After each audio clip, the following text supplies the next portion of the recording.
గురుభ్యో నమః. గణేశాయ నమః. సరస్వతి నమః. ప్రాచీన భారతదేశ చరిత్ర ప్రియులకు విజ్ఞప్తి.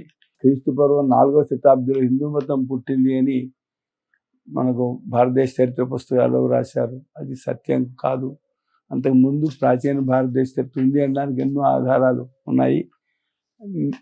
ఇప్పుడు ఇంతకుముందు అర్థశాస్త్రం ఆధారంగా, చాణక్యుడు రాసినటువంటి అర్థశాస్త్రం ఆధారంగా 3300 సంవత్సరాల కంటే పూర్వం ఉన్నటువంటి అనేక విషయాలను గురించి చెప్పుకోవడం జరిగింది.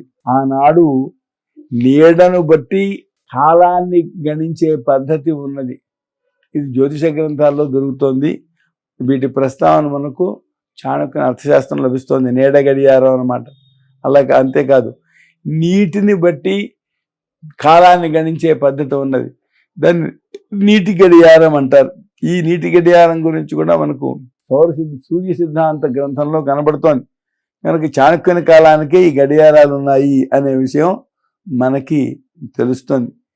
ఒక నాళికలో నీరు పోసి దానికి ఒక రంధ్రం చేసి ఆ నీరు ఎంతసేపట్లో పడుతుందో దాన్ని బట్టి నీటి కొలత ద్వారా గ్రహించి సమయాన్ని గ్రహించే పద్ధతి నీటి గడియారం. ఆ గడియారం పద్ధతి మనకు అర్థశాస్త్రంలో పేర్కోవడం జరిగింది. అంతేకాదు, భారతదేశంలో పూర్వం చక్రవర్తులు ఉన్నారు. వారిలో మాంధాత ఒకడు.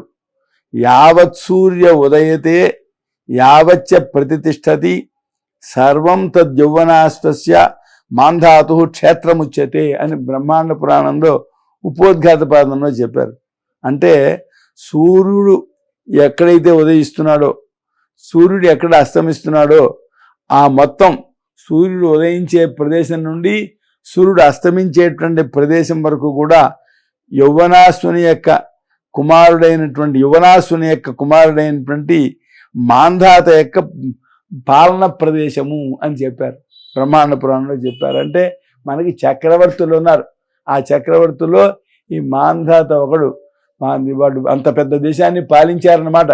వీళ్ళు ఏమని చెప్తారు, అంతకుముందు పాలన ఆర్యులకు పాలన చేత కాదు, వాళ్ళు కేవలం సంచార జాతులు, వాళ్ళకి నగరాలు కూడా చేత కాదు, నగరాల నిర్మాణం చేత కాదు. వాళ్ళు వచ్చాక 1000 సంవత్సరాల తర్వాత ఇప్పుడు నగర నిర్మాణం ప్రారంభమైంది. ఇలాంటి రాతలు రాస్తారు. కానీ ఎట్లా స్పష్టంగా చెప్పారు చూడండి, మాంధాత ఎంత ప్రదేశాన్ని పరిపాలించాడో. ఇలాంటి చక్రవర్తుల గురించి మనకి చెప్పారు.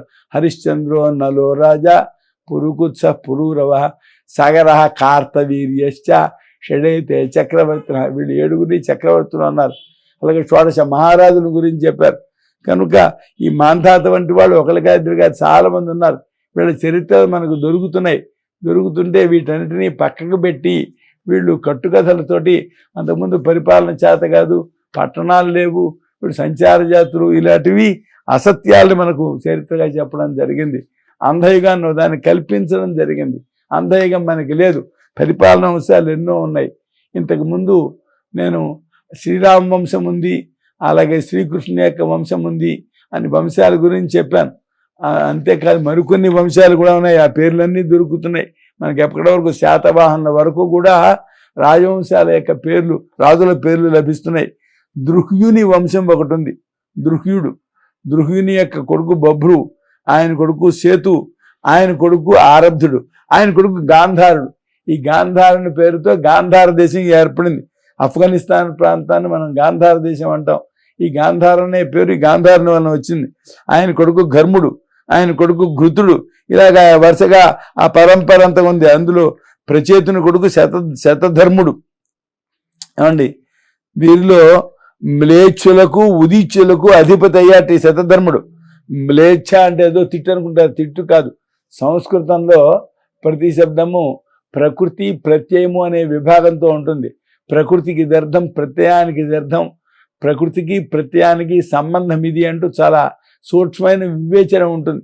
ఈ విధంగా శబ్దానికి సంబంధించిన స్పష్టమైన అర్థజ్ఞానం కోసం చేసే వివేచన కలిగిన భాష సంస్కృతం. అటువంటి వివేచన లేనటువంటి అవ్యక్తమైనటువంటి శబ్దాలు కలిగినటువంటి భాషని మ్లేచ్ఛ భాష అంటారు. మ్లేచ్ఛ భాష మాట్లాడేవాళ్ళు మ్లేచ్ఛులు, ఉత్తర దిక్కులో ఉండేవాళ్ళు ఉదీచ్యులు. ఇప్పుడు ఈ దృహ్య వంశం వాళ్ళు మ్లేచ్ఛులకు ఉదీచ్యులకు అధిపతి అయ్యారు అనే మాట చెప్పడం జరిగింది. ఇది విష్ణు పురాణంలో ఉన్నది. ఏమండి, ఈ విధంగా పూర్వం భారతీయులు కొందరు అటు ఉత్తర ప్రాంతాల్లో భారతదేశానికి ఉత్తర ప్రాంతాల్లో ఉండే మ్లేచ్చులు ఉదీచ్యులు మొదలైనటువంటి వాళ్ళకి అధిపతులు కావడం వలన విదేశాల్లో సనాతన సంస్కృతి వ్యాపించి ఉంది. ఇదొకటి మనం గుర్తుంచుకోవాలి. ఏంటంటే దాశరథి రంగాచార్యులు గారు ఆయన వేదాలను అనువాదం చేశారు. ఆ అనువాదాలని సమీక్షించారు ఆయన ఏబిఎన్ ప్రసాద్ గారు కాబోలు. ఆ సమీక్షించినప్పుడు కేవలం పెద్ద పేరా రాశారు. ఆ పేరాలో ఏమని రాశారు, దీన్ని బట్టి చూసినట్లయితే ఈ ఆర్యులు భారతదేశంపై దండయాత్రకి రావడం మొదలైన విషయాలు కరెక్ట్ కాదు అని తెలుస్తోంది, బాగుంది.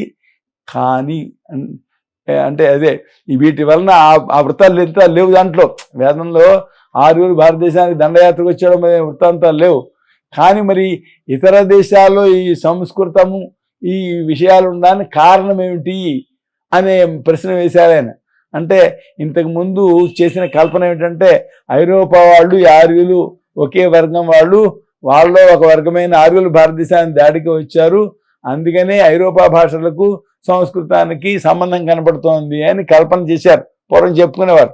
ఇప్పుడు ఎప్పుడైతే ఆర్యుల దాడికి వచ్చారో అనే మాట వేదాల్లో లేదో, మరి ఈ సంస్కృతం సంబంధించినటువంటి ఈ పదజాలం మొదలైనవి ఇతర భాషలతో కలవడానికి కారణం ఏమిటి అనేది ఆయన ప్రశ్న వేశారు. ఆ ప్రశ్నకి సమాధానం ఇక్కడ కనబడుతోంది. ఏమిటిది అంటే కొందరు దృహ్యులు మొదలైనటువంటి వాళ్ళు ఇక్కడ వాళ్ళే వీళ్ళు విదేశాలకు వెళ్ళి అక్కడ పాలన చేయడం వలన అక్కడ ఈ సంస్కృతి కూడా వ్యాపించి ఉంది అనే విషయం మనకు తెలుస్తోంది. దానికి కారణం తెలిసిందనమాట ఇప్పుడు. అలాగే అంగవంశం ఒకటి ఉన్నది. యయాతికి 4వ కుమారుడు అనువు. ఆయనకు సభానలుడు చక్షువు పరమేశ్వరు ఆయన కుమారుడు. సభానలుడు కాలానుడు, ఆయన కొడుకు సృంజేయుడు, ఆయన కొడుకు పురంజేయుడు. ఇలాగ వాళ్ళకు ఒక వంశం ఉన్నది. ఆ వంశంలో ఉసీనరుడు ఉన్నాడు.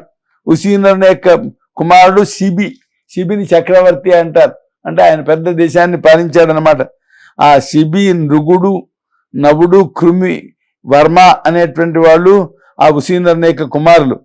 ఏమండి, ఆ శిబి యొక్క కుమారుడుల్లో వృషదర్భుడు, సువీరుడు, కేకయుడు, మద్రకుడు ఉన్నాడు. ఇందులో కేకయుని పేరుతో కేకయ వంశం, అలాగే కేకయ దేశం, మద్రకుని పేరుతోటి దేశాలు ఏర్పడ్డాయి. అలాగే ఈ ఉసీనరుని యొక్క సోదరుడు తితిక్షు, ఆయన యొక్క కుమారుడు ఋషద్రథుడు, ఆయన కుమారుడు హేముడు, ఆయన కుమారుడు సుతపుడు, అతని కుమారుడు బలి. ఈ బలికి కొందరు కుమారులు ఉన్నారు. అంగుడు, వంగుడు, కలింగుడు, సుహ్ముడు, పౌండ్రుడు అని. ఈ బలి అనేటువంటి ఆయన బలిచక్రవర్తి కాదు, బలిచక్రవర్తి వేరు. బలిచక్రవర్తి దానవరాజు. ఈ బలి ఇప్పుడు చెప్పినటువంటి అంగవంశంలో ఉండేటువంటి ఈ బలి యొక్క కొడుకుల పేర్లతోటి అంగుని పేరుతో అంగదేశము, వంగుని పేరుతో వంగదేశం, దాన్ని ఇప్పుడు బెంగాల్ అంటున్నాం. కళింగుని పేరుతో కళింగ దేశం, సుహ్ముని పేరుతో సుహ్మదేశం, పౌండ్రుని పేరుతో పౌండ్ర దేశం ఏర్పడ్డాయి. అంటే ఆ దేశాలు పేర్లు ఏర్పడ్డాయి. ఆ పౌండ్ర వంశంలోనే పుట్టాడు పౌండ్రక వాసుదేవుడు అని. ఆయన కృష్ణుడితో యుద్ధం చేశాడు. ఆయన కుమారుడు అనపానుడు, ఆయన కుమారుడు దివిరథుడు. ఇదో వంశం. దృహ్యు వంశం ఉంది, అలాగే అంగవంశం ఉన్నది, అలాగే దివిరథుని యొక్క వంశం ఉన్నది. దివిరథుని యొక్క కొడుకు ధర్మరథుడు, ఆయన కొడుకు చిత్రరథుడు, అతని కుమారుడు రోమపాదుడు. ఈ రోమపాదుడు దశరథుడి కాలం వాడు. ఆ రోమపాదుడు దశరథుని కుమార్తె అయినటువంటి శాంతను దత్తత తీసుకున్నాడు. ఈ విషయం మనకి విష్ణు పురాణంలో ఉన్నది.